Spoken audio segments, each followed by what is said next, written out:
할렐루야.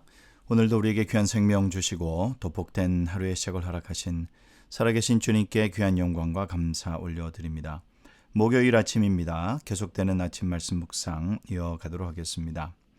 오늘 본문 말씀은 예레미야 38장 14절부터 28절까지의 말씀, 예레미야 38장 14절부터 28절까지의 말씀을 통해서 오늘 이 아침에 우리에게 주시는 하나님의 말씀의 은혜를 함께 나누도록 하겠습니다.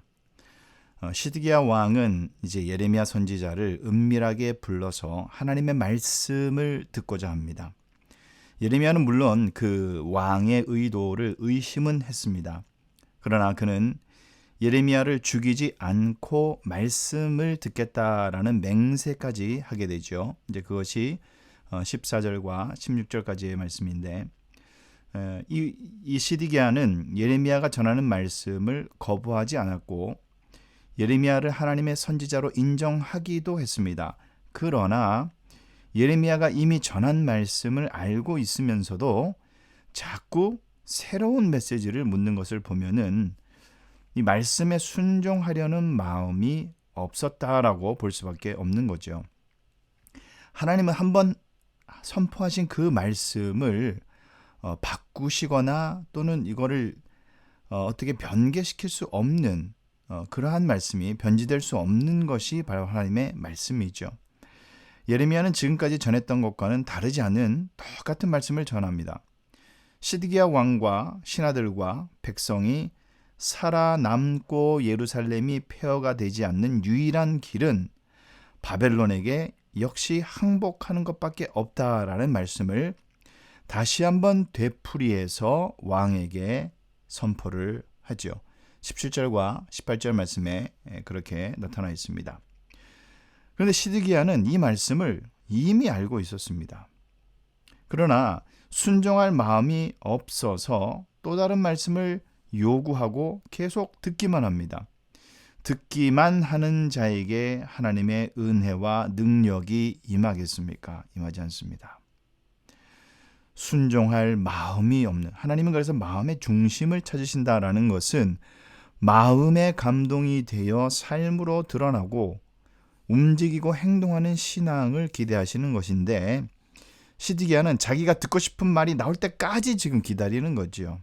이러한 사람에게는 하나님의 은혜가 임하지 않습니다. 19절부터 23절까지의 단락을 보면은 불순종하지 않는 그 이유가 여기서 이제 나타납니다. 시드기야 왕이 순종하지 못하는 이유가 도대체 뭐겠습니까? 그는 바벨론 왕이 자기를 죽일까봐 두려운 것이 아니고 이미 항복한 그들의 동족이 자기를 조롱하는 것을 두려워하고 있었다라고 19절에 그렇게 얘기합니다. 그 두려움 때문에 그는 바벨론 군대에 잡혀 죽을 운명을 향해서 걸어가죠. 조롱당하는 것을 피하려다가 오히려 죽음을 맞닥뜨리는 그런 셈이 된 것입니다. 그리고 시드기야의 걱정은 굉장히 그거는 그야말로 쓸데없는 걱정이라고 하죠. 그런 걸 가지고 바벨론이 항복한 유다 왕을 이미 항복한 유다 백성에게 넘겨서 조롱을 당하게 할 리가 없는데, 이에 예레미야는 시드기야에게 머뭇거리지 말고 순종하라고 재차 권면을 합니다. 비참한 종말이 임박했기 때문에 하루빨리 말씀에 순종하라고 그렇게 21절부터 23절까지 강하게 촉구를 하죠. 사람이 두려움과 염려에 매이면 말씀에 순종할 수 있을까요? 순종할 수 없습니다. 두려워하지도 말고 염려하지도 말고 믿음으로 순종하는 자에게 하나님은 복 주시고 은혜 주시고 능력 주시는 것입니다. 마지막 단락 24절부터 28절까지의 말씀을 보면은 이 머뭇거리다가 종말에 이르게 되는 그러한 운명을 봅니다. 시드기야가 그런 사람이죠.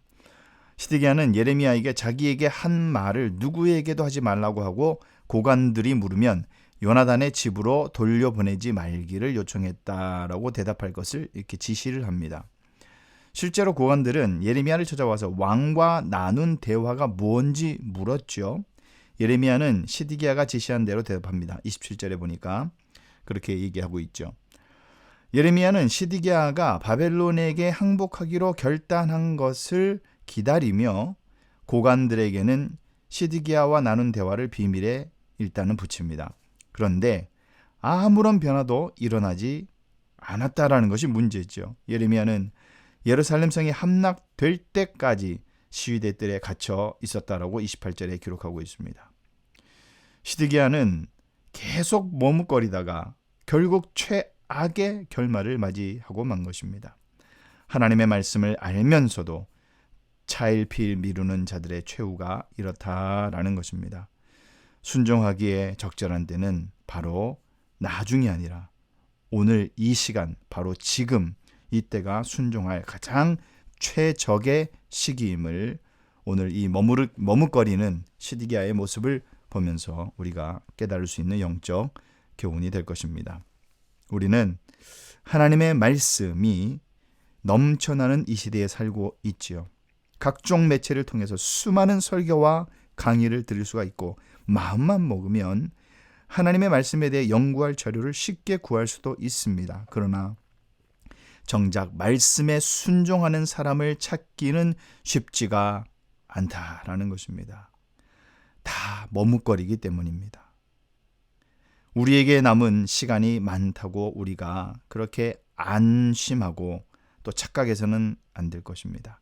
하나님의 말씀을 깨달았다면 즉시 순종해야 은혜를 누릴 수 있다는 사실을 우리가 반드시 기억해야 할 것입니다. 오늘 말씀을 마무리하겠습니다. 성경 말씀은 하나님이 창조주이시고 역사의 주관자이시고 심판주이심을 선언하고 있습니다. 하나님은 모든 피조물의 시작이고 마지막이십니다. 이 사실을 믿는 자는 오직 하나님만을 경외할 줄 믿습니다.